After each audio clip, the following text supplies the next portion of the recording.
Hello everyone, welcome back to my channel Stree dream. कैसे हैं आप सभी? उम्मीद करती हूँ आप सभी बहुत ही अच्छे होंगे, स्वस्थ होंगे, खुश होंगे एंड अपनी अपनी लाइफ में बहुत ही पॉजिटिविटी के साथ आगे बढ़ रहे होंगे। मैं भी ठीक हूँ। आज मेरे दिन की शुरुआत हुई थी सुबह के 5 बजे। एज़ यूजुअल सुबह उठने के बाद मैं सबसे पहले ब्रश करती हूँ और ब्रश करने के बाद फिर मैंने साथ ही साथ पानी रख दिया था गर्म होने के लिए, और ये पानी मैंने आज थोड़ा ज़्यादा ही गर्म कर लिया था। फ़िलहाल जितना मुझे नीड थी मैंने उतना यूज़ कर लिया था। ब्लैक कॉफ़ी बनाया और बाकी बचा हुआ पानी मैंने अपने बॉटल में भर दिया और फिर मैं अब चलूँगी अपने स्टडी के लिए। चैनल पर जुड़े नए लोगों को मैं बता दूं कि मेरा नाम श्वेता है, मैं एक हाउसवाइफ हूँ। मेरी एक बेटी है जो कि लास्ट अप्रैल तक 3 साल की कंप्लीट हो जाएगी। वो भी स्कूल जाती है और मैं स्टडी रूटीन में हूँ। अब फ़िलहाल मैंने RO का फॉर्म अप्लाई किया था 2023 अक्टूबर में, और उसका एग्ज़ाम जब हुआ था तो मैंने दिया नहीं था, बट पेपर लीक हो गया और उसके बाद फिर मैं सीटेट की प्रिपरेशन करने लगी। मतलब बहुत लंबी जर्नी है, मैं बताऊंगी तो काफ़ी टाइम चला जाएगा। जिसको जानना है वो पुरानी वीडियोस देख सकता है। फ़िलहाल पिछले 1 साल से मैं स्टडी रूटीन में ही हूँ, तो कभी कुछ कम कुछ ज़्यादा, बट रेगुलर मैंने कोशिश की है कि मैं डेली स्टडी के टच में बनी रहूँ। मैंने बहुत टाइम से स्टडी को छोड़ रखा था। मैं पढ़ती थी बट कोई मेरा फिक्स नहीं था कि कौन सा एग्ज़ाम देना है, क्या करना है। जैसे मुझे कुछ भी एग्ज़ाम समझ में आता था तो मैं फॉर्म अप्लाई कर देती थी, और मेरे जो भी मतलब मैं पढ़ पाती थी ससुराल में रहकर घर में, उतना स्कोर मतलब मेरा ठीक ही ठाक रहता था। बट मुझे पता नहीं क्यों पढ़ाई से बहुत ज़्यादा अटैचमेंट है, एंड मैं चाहती भी हूँ कि मैं अपनी लाइफ में पढ़ लिख कर ही कुछ बहुत अच्छा अचीव करूँ।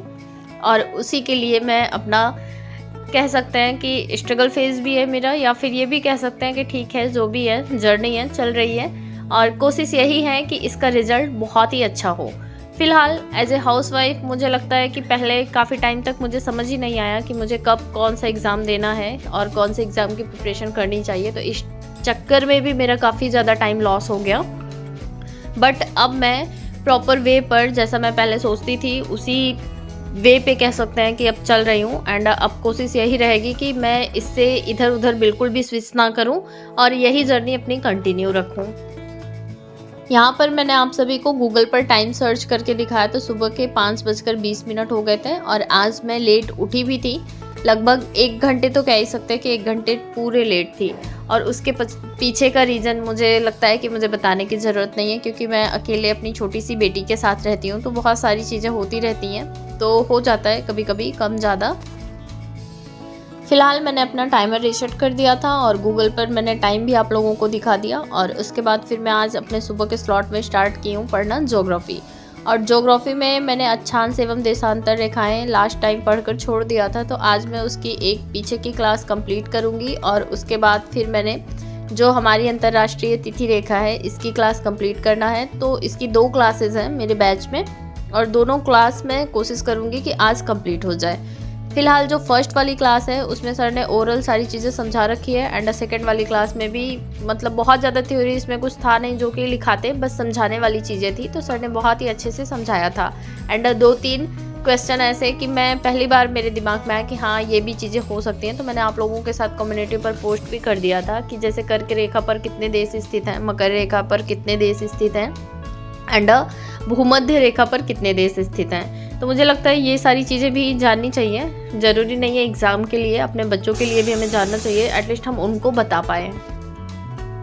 आज दिन था सैटरडे का, और आप सभी को पता ही है कि सैटरडे एंड संडे सार्वी का स्कूल बंद रहता है। तो मुझे लगता है 2 दिन की स्टडी मतलब मेरा रूटीन इधर उधर होने ही वाला है, क्योंकि मैं और कहीं तो अपनी बेटी को छोड़ नहीं सकती हूँ, तो मुझे ही देखना रहता है। तो अब रुला कर तो मैं पढ़ नहीं सकती, तो इसलिए फिर आज मेरा सुबह मैं लेट उठी भी थी, तो 1 ही घंटे की पढ़ाई कंप्लीट हो पाई थी। फ़िलहाल मेरा जो अंतर्राष्ट्रीय तिथि रेखा में पढ़ रही थी वो कंप्लीट हो गया था। उसके बाद फिर सार्वी उठ गई थी, तो आज मैंने नाश्ते में उपमा बना लिया था, क्योंकि दाल वगैरह की टेंशन आज थी नहीं, बट फिर भी मैंने रख दिया था, साथ में ही बॉयल हो गया था।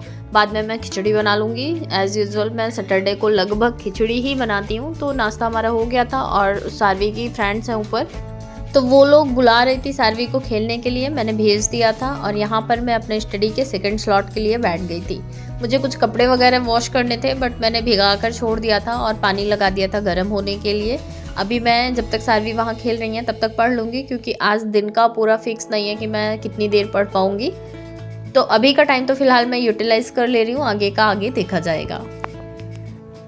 अंतर्राष्ट्रीय तिथि रेखा वाला चैप्टर मेरा सुबह में कंप्लीट हो गया था एंड उसके आगे मैंने फिर से ज्योग्राफी ही कंटिन्यू किया था और यहाँ पर मैं पढ़ रही थी मोशन ऑफ अर्थ, पृथ्वी की गतियाँ। बीच में फिर दूध वाले भैया आ गए थे और आज मुझे उनका हिसाब करना था, तो मैं हिसाब कर ही रही थी बीच में, फिर तब तक सारवी भी आ गई हैं और इनको अपना अलग से पढ़ना था। एक डायरी थी मैं घर से ले आई थी, तो ये इस पर लिखने की जिद कर रही थी और मैंने फिर इनको दे भी दिया था। बट ये कभी कभी होता है ना कि कुछ चीज़ें इनको चाहिए रहती हैं और नहीं भी चाहिए रहती हैं, बहुत ज़्यादा डिस्टर्ब खुद भी हो जाती हैं और मुझे भी कर देती हैं। तो फिलहाल ये भी अपना कॉपी पेन लेकर थोड़ी देर तक इधर उधर पढ़ रही थी या फिर जो भी कर रही थी और मैं भी अपना पढ़ने बैठ गई थी। बट ये आने के बाद वापस फिर ज़्यादा देर मुझे पढ़ने ही नहीं दी, तो फिर मैंने बंद कर दिया था। बच्चों के मूड का कुछ भी पता नहीं होता है कि कब उनको हंसना है, कब रोना है, कब क्या चाहिए, कब क्या करना है, कुछ भी पता नहीं होता है। और फिर जब मैं पढ़ रही थी तो सारवी आकर मेरे पास रोने लगी, फिर मैंने बंद कर दिया था और मैंने जो कपड़े वगैरह धोने थे वहाँ मैं गई तो इनको फिर नहाने की जिद करने लगी कि नहाना था। और फिर ये नहा लेती हैं तो फिर इनको खांसी वगैरह आने लगती है और मुझे फिर बहुत प्रॉब्लम होती है। मेरा पूरा शेड्यूल, मेरा पूरा रूटीन गड़बड़ हो जाता है। बट बहुत मना करने के बाद भी ये नहीं मानी और नहा ही ली। उसके बाद फिर मैंने इनको ऑयल गरम किया सरसों का और मालिश वगैरह किया, इनको कपड़े वगैरह पहनाए। उसके बाद फिर मैंने जो भी कपड़े भिगाए थे वो सब धुला और मैं भी अपना नहा ली। उसी टाइम पूजा पाठ करके फिर मैं आ गई थी किचन में। जो दाल मैंने बनाया था उसमें मैंने आलू डाल दिया था और मुझे लगता है जब से हस्बैंड गए हैं तब से आज जाकर मैंने ये हरा वाला आलू बनाया था और साथ में फिर मैंने खिचड़ी भी रख दिया था। नहाने के बाद सारवी नीचे चली गई थी खेलने के लिए। सारे बच्चे आजकल सबके पेपर चल रहे हैं, एग्ज़ाम, तो किसी किसी का रहता है, किसी किसी का नहीं रहता है, तो नीचे खेलते रहते हैं और आवाज़ आती है तो ये भी भाग कर जाती है।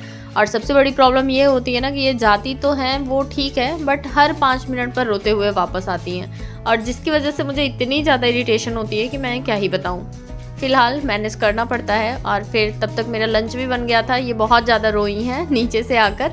किसी बच्चे ने इनको एक थप्पड़ भी मार दिया था और मुझे सच में पता नहीं क्यों बहुत ज़्यादा गुस्सा आ जाती है। मैं खुद चाहे जो करूं, बट अगर कोई और करता है कुछ भी बच्चे को, मुझे लगता है सबके साथ होता होगा, तो बहुत ज़्यादा गुस्सा लग जाती है। तो मैंने इनको चुप कराया और फिर खाना पीना खिलाया। बट उसके बाद फिर मैं पढ़ने नहीं बैठ पाई क्योंकि ऊपर मेरे ही बिल्डिंग में एक जन कथा सुन रही थी सत्यनारायण भगवान की, तो वहाँ पर उन्होंने बुला लिया था, तो वहाँ चली गई थी मैं। वहाँ से आने में लगभग 3 बज गए थे और आने के बाद फिर सारवी को तुरंत सुलाया और सुलाने के बाद मुझे भी जैसे नींद जैसा फील हो रहा था, ऐसा लग रहा था कि अब नहीं हो सकता, बट फिर भी मैं ज़बरदस्ती लेकर थोड़ी देर और बैठ गई थी। बट आज सारवी का सोने का रूटीन गड़बड़ हो गया था, तो वो ज़्यादा देर तक सोई नहीं और फिर रोने लगी। और शाम का टाइम था सैटरडे को, जैसा कि आप सभी को पता है कि मैं दिया जलाने के लिए भी जाती हूँ, तो फिर वहाँ भी मुझे जाना था और बर्तन वगैरह धोने थे और भी मतलब जो भी काम थे, तो वो सब मैं कंप्लीट करूँगी। आज के लिए बस इतना ही। कल फिर मिलती हूँ एक नए वीडियो ब्लॉग के साथ। तब तक के लिए बाय बाय।